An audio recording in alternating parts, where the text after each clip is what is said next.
అందరికీ నమస్కారం.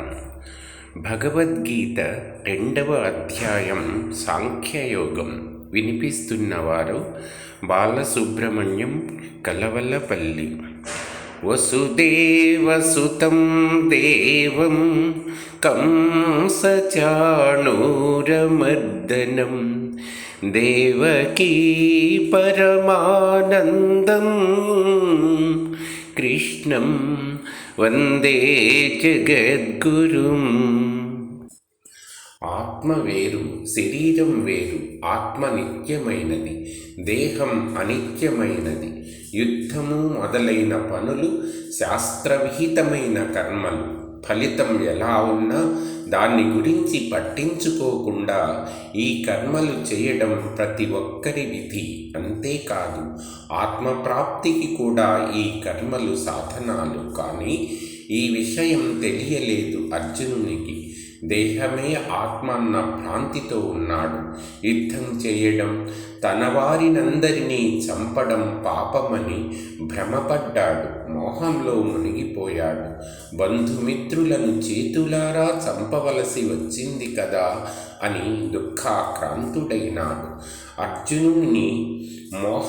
అర్జునునిలో ఉన్న మోహాన్ని పోగొట్టడానికి కృష్ణుడు ఆత్మ నిత్యత్వాన్ని గురించి, సాంఖ్యయోగ సంబంధమైన జ్ఞానాన్ని, అలాంటి జ్ఞానంతో కూడినదై ఫలాపేక్ష లేనట్టి కర్మానుష్ఠాన రూపమగు కర్మయోగాన్ని, దానికి ఉద్దిష్ట ఫలమైన స్థితప్రజ్ఞత అనే జ్ఞానయోగాన్ని, ఆ స్థితప్రజ్ఞత వల్ల సాధ్యమయ్యే ఆత్మదర్శనాన్ని, స్థితప్రజ్ఞత స్వరూపాన్ని, దాన్ని సాధించడానికి అవసరమైన జితేంద్రియత్వాన్ని, ఆ ఇంద్రియ జయత్వం వల్ల కలిగే భగవంతుని స్మరణాన్ని, తక్కిన ఏ ఉపాయం వల్ల భగవంతుని స్మరణ సాధ్యం కాదని, ఇతర మార్గాల వల్ల సంభవించే కీడులు, వీటన్నింటినీ గురించి ఈ అధ్యాయంలో బోధించాడు. అలా శోక సముద్రంలో మునిగిపోయి యుద్ధానికి విముఖుడైన అర్జునుణ్ణి చూసి కృష్ణుడు ఇలా చెప్పడం ప్రారంభించాడు. అర్జున, ఏమిటయ్యా ఇది? ఎందువల్ల నిన్ను ఈ మోహం ఆవహించింది? ఇది చాలా తుచ్చమైన ప్రవర్తన, అప్రతిష్టాకరం, నరకహేతు అయిన వైఖరి ఇది. పామరులు తప్ప పండితులు ఎవ్వరూ కూడా ఇలా ప్రవర్తించరు. అర్జున, అందులోనూ యుద్ధం చేసి తీరవలసిన ఈ తరుణంలోన, ఈ మహా విపత్ సమయంలోన ఇలాంటి మోహం నీకిది తగని పని. స్వధర్మం నుండి విముఖుడివి కావద్దు. నీవు వీరుడవు. ఇలాంటి అధైర్యం, మనోదౌర్బల్యం నీలాంటి వాడికి రాకూడదు. లే, యుద్ధం చెయ్యి. కృష్ణుని మాటలు విని అర్జునుడు మళ్ళీ, కృష్ణ, యుద్ధం చేయమంటున్నావే?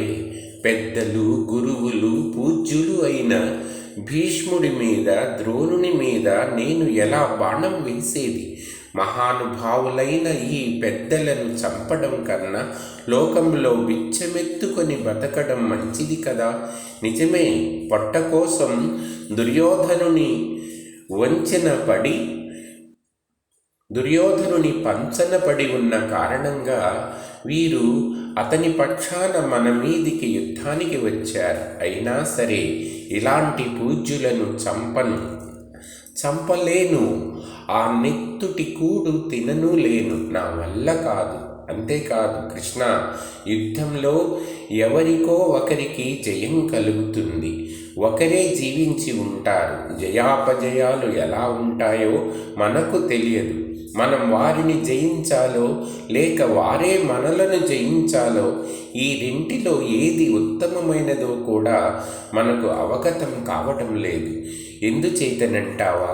ఎవరిని చంపితే తరువాత మనం బ్రతికి లాభం లేదని అనుకుంటున్నామో, ఆ ఆత్మబంధువులైన దుర్యోధనాదులు ఇప్పుడు మన ముందు నిలబడి ఉన్నారు. నేను శౌర్యవంతుణ్ణే, అయినా కార్పణ్యం వల్ల అది దెబ్బతిన్నది. ఏది ధర్మమో మనస్సుకు తెలియడం లేదు. అందుకే నిన్ను అడుగుతున్నాను కృష్ణ, ఏది శ్రేష్టమైనదో ఏది మేలైనదో నిర్ణయించి చెప్పు. నేను నీ శిష్యుణ్ణి, నిన్నే శరణు పొందాను. ధర్మమేదో నాకు ఉపదేశించు.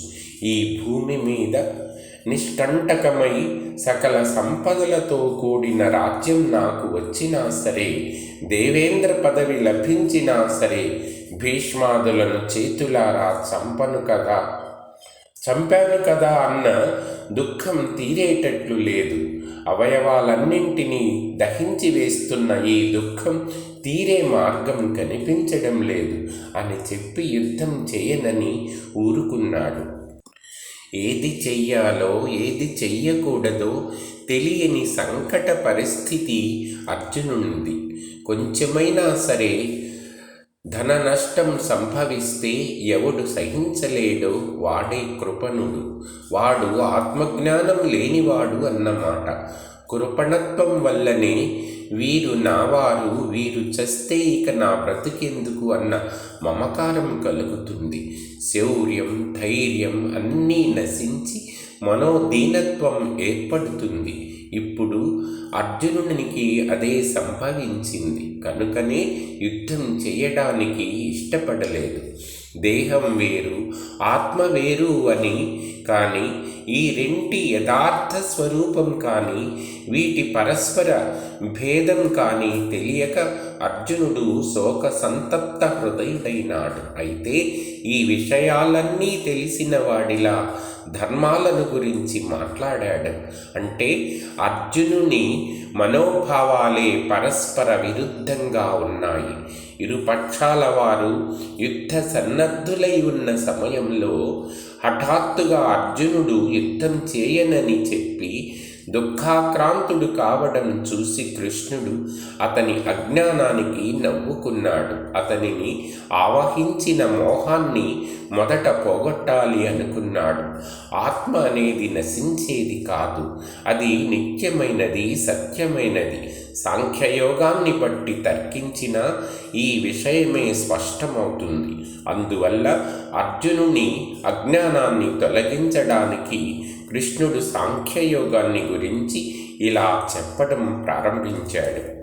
అర్జున, ఎంత అజ్ఞానంలో పడిపోయావయ్యా! ఎవరి కోసం దుఃఖించరాదో వారి కోసం నీవు దుఃఖిస్తున్నావు. పైగా అన్నీ తెలిసిన జ్ఞానిలా మాట్లాడుతున్నావు. నీ ప్రవర్తన పరస్పర విరుద్ధంగా ఉంది. జ్ఞానులు బ్రతికి ఉన్న వారి కోసం దుఃఖపడరు, చచ్చిన వారి కోసము దుఃఖించరు. ఎందుచేతనంటే ఆత్మ వేరు, శరీరం వేరు. చావు పుట్టుకలు శరీరానికే కానీ ఆత్మకు లేవు. నేను ఇదివరకు ఎన్నడూ లేనివాడను కాను, నీవు కూడా ఇదివరకు ఎన్నడూ లేనివాడవు కావు. ఈ రాజులు కూడా ఇదివరకు ఎప్పుడూ లేనివారు కారు. నేను, నీవు, ఈ రాజులు అందరం ఇదివరకు ఉన్నాం, ఇప్పుడు ఉన్నాం, ఇక ముందు ఉంటాం. అందరం శాశ్వతంగా ఉండే వాళ్ళమే. సర్వేశ్వరుణ్ణి అయిన నేను ఎల్లప్పుడూ ఎలా ఉంటానో అలాగే ఈ ఆత్మలన్నీ కూడా ఎల్లప్పుడూ ఉంటాయి. కాబట్టి చావులేని వారి కోసం నీవు దుఃఖించడంలో అర్థం లేదు. అర్జున, అజ్ఞానం వల్ల నీకు శోకం, మోహం ఆవరించాయి. ప్రాణుల దుఃఖాలన్నింటికీ ఈ మోహమే మూలం. నేను వారు, వారు నా వారు, నేను వారివాడను అనేది భ్రాంతి. ఈ భ్రాంతి వల్లనే నీకు వివేక జ్ఞానం నశించింది. నేను చంపుతాను, వారు చస్తారు అని దుఃఖపడుతున్నావు. చావు అనేది శరీరానికే గాని ఆత్మకు లేదు. అర్జున, ఆత్మకు ఈ దేహంలో బాల్యమని, యవ్వనమని, వృద్ధాప్యమని సంభవిస్తుంటాయి. ఆత్మ మరొక దేహాన్ని పొందడం కూడా అలాంటిదే. ఈ అవస్థలన్నీ శరీరానికే కానీ ఆత్మకు లేవు. అన్ని అవస్థల్లోనూ మార్పు చెందక ఆత్మ అలాగే ఉంటుందని తెలిసినవాడు ఈ అవస్థలు వచ్చాయే అని దుఃఖించడు. అలాగే ఈ ఆత్మ ఒక శరీరాన్ని విడిచిపెట్టి మరొక శరీరాన్ని పొందినప్పుడు విచారించడు.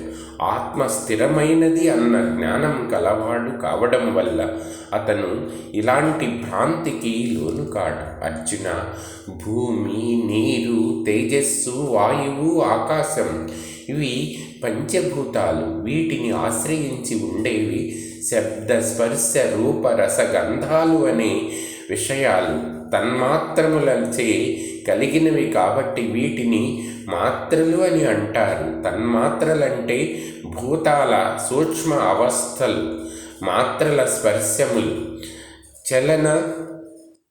చలవ, వేడి మొదలైన రూపాలతో సుఖ దుఃఖాలు కలిగిస్తూ ఉంటాయి.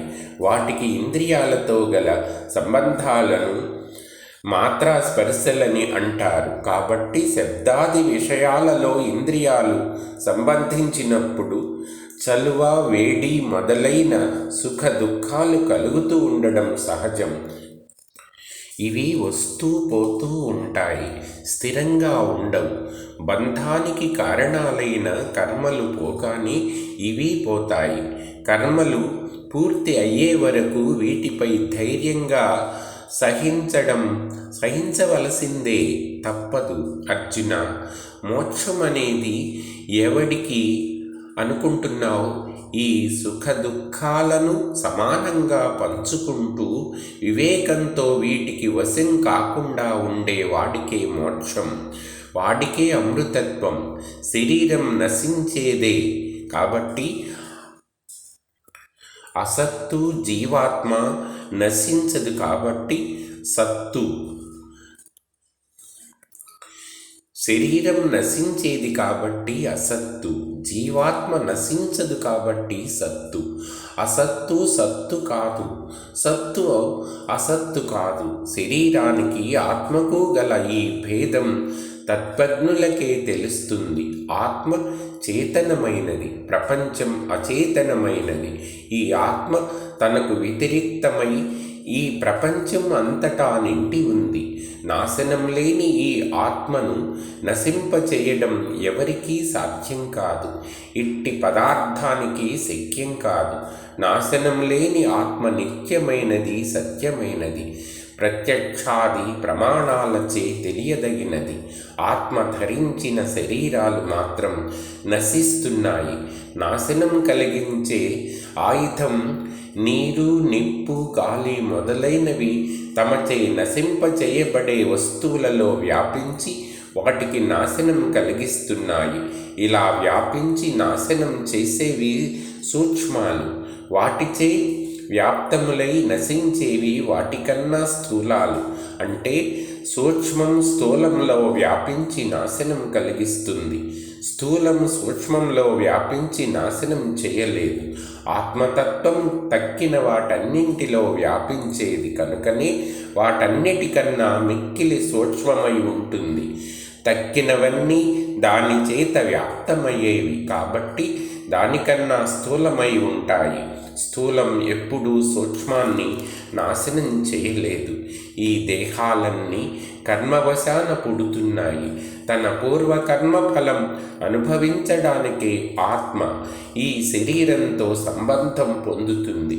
ఈ కర్మఫలం తీరగానే శరీరాలు నశిస్తున్నాయి. కాబట్టి ఇలాంటి ఆత్మను గురించి, దేహాన్ని గురించి విచారించకు, సంశయాలు పెట్టుకోకు, యుద్ధం చెయ్యి.